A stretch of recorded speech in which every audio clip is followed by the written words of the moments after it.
Guys, so what's all this talk about a water softener? Why do I need to get a water softener for my house? Maybe I don't need one. Maybe I do. How do I know if I need one or not?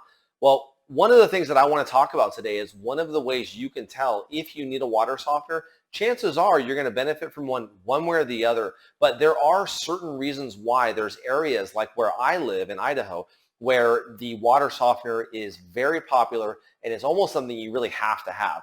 The money you're going to spend on the water softener is something that's going to be an investment. It's going to save you actually more money in the long run, and I'm going to tell you why in this video. So if you could like and subscribe to this video, I'm going to go through the reasons why you should get a water softener and maybe some reasons why you should investigate whether your area has hard water and maybe need a water softener. Maybe you just aren't aware of what it is or how to even tell if you have hard water.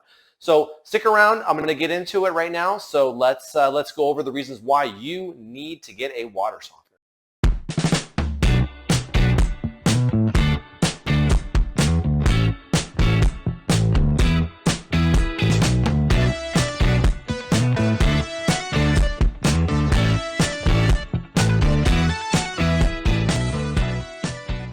Okay, so what are some of the reasons why you need to get this? What are the benefits? What are you getting out of this system? Okay, so typically you're not going to be using the soft water for drinking or for cooking really usually. You're going to be using it mainly for bathing. You're going to use this water for washing clothes, so on and so forth. It's going to come out and it's going to go into the water that goes in the toilet. It's going to go into the sink in the bathroom, that kind of thing. Stuff that's used for you.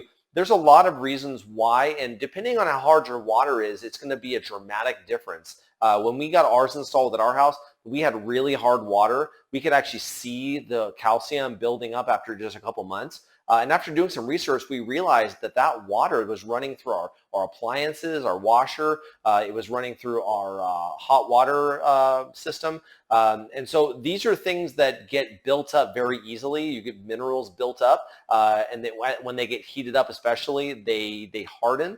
And so they end up destroying things. They end up destroying your water fixtures. They end up destroying your washer, end up destroying your water heater. So this is something that's going to be an investment. Also, hard water ends up drying your skin out a lot of times. Some people get dandruff because of it.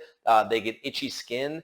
So there's a lot of benefits, both health-wise and just comfort of living-wise, but also money-wise. This saves you some money. So let's get into what a soft water system is. A soft water system works by removing minerals from the water through a system called ion exchange. Essentially, the water passes through the cylinder in the water softener system, and the hard minerals are collected. And then every so often, it's usually every 800 gallons to 1,000 gallons, salt water is pumped through the system, and the salt actually removes the minerals from the cylinder, and it gets expelled out of the system and down through the drain and out. So you're essentially taking the minerals out, trapping it in the cylinder, and then every 800 gallons to 1,000 gallons, depending on how you have your system set up and how hard the water is, you flush the system through with salt water, and that's why you have to put salt in the reservoir because it actually uses that salt water to flush the system. So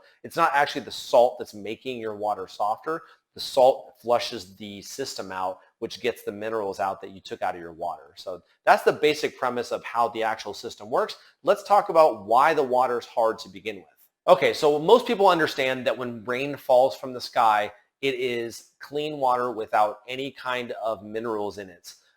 As it hits the ground and goes through the ground, it picks up minerals, magnesium, picks up metals, picks up all sorts of contaminants that filter through into the groundwater, and then from there it gets either pumped up through your well system or it gets pumped into the city water system where they purify it and send it out and process it. So either way you look at it, those minerals are not leaving that water. They're coming to your house, they're getting to your front door, and from there it's your responsibility of what you want to do. Some people don't have a system and they just put up with this hard water. Other people, like us, we actually bought a soft water system a couple months after moving into our house, and we experienced the difference. The water just feels so much softer and cleaner. It's really almost feels kind of slippery a little bit. It's like, sounds funny on water, but it feels like slimy almost. And it's not a bad feeling. You get used to it, but when you go from hard water and you switch to soft water, you can usually immediately tell the difference. The water just feels different. And that's because it doesn't have those hard minerals inside it. The water just feels so much softer. You don't have the dry skin that you might have had because of the hard water. You may not even know why you had it. A lot of people get dandruff or issues like that. So these things are going to help you with your personal hygiene, but it's also going to help with your appliances. So these are things that are going to help make your appliances last longer, make them perform better. You're not going to use hard water to wash your clothes. So these are all things to consider when you're considering getting a soft water system. Okay, so now that we've gone over the basics of what hard water is and what a water softener basically does, now let's get into how do you know if you need a water softener? How do you know if your water's hard? Well, 85% of the United States has what they would consider hard water that would benefit from a water softener. So chances are, unless you're in one of those 15% places of the country, you're gonna need a water softener, or you could benefit from one at least. So one of the ways you can tell is just looking at your sink, looking at your shower, looking around where the water goes, look at your toilet. Are there lines where the water usually sits? Is there water lines from when the water hits something, like say your sink? Is it leaving residue on the sink? Is it leaving hard water spots, they call it, like mineral spots, like when you wash your car and you don't dry it, those little spots? Does it have that? These are all signs that you have hard water and you might benefit from a water softener system. Another way is, does your water taste funny? Does it smell funny?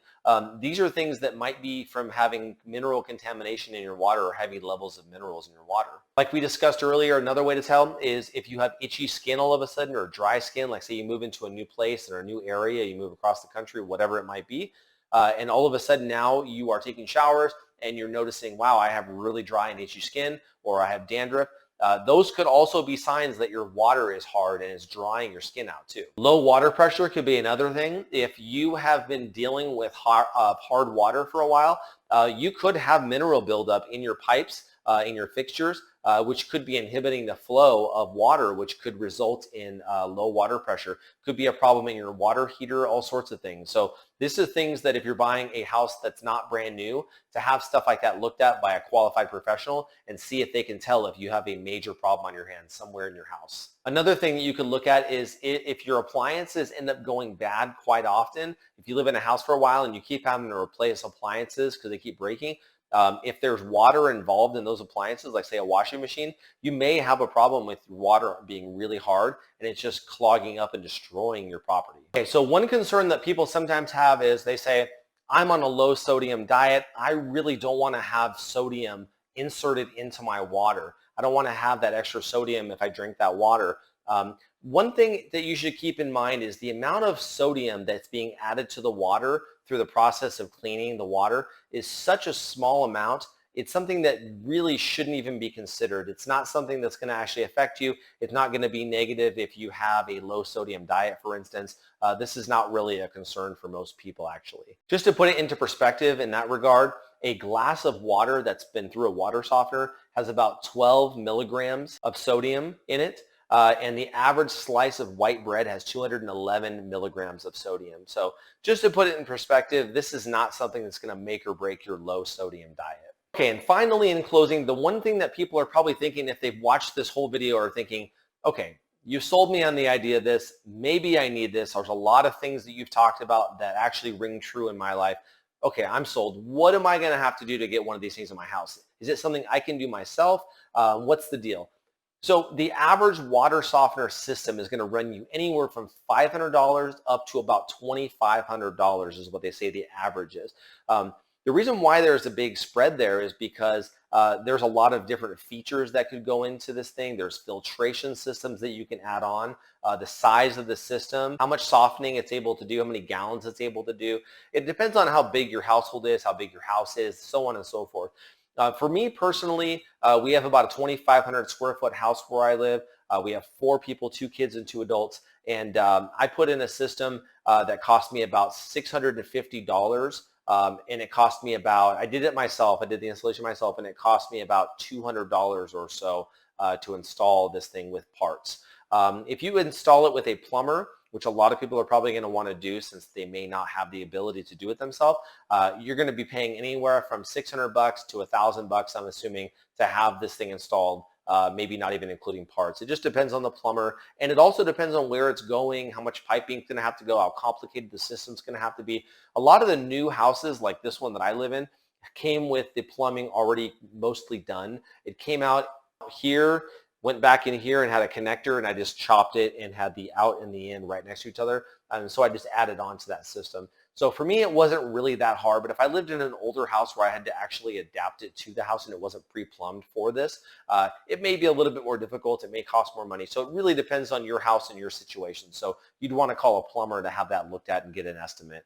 So in closing, I hope this helps you guys out. I hope this answered some questions. I hope this makes you consider getting one, because they actually are very nice to have. So until next time, like and subscribe to our channel if you could. That helps us out. Otherwise, we'll see you on the next video, and good luck in your real estate endeavors. Thank you.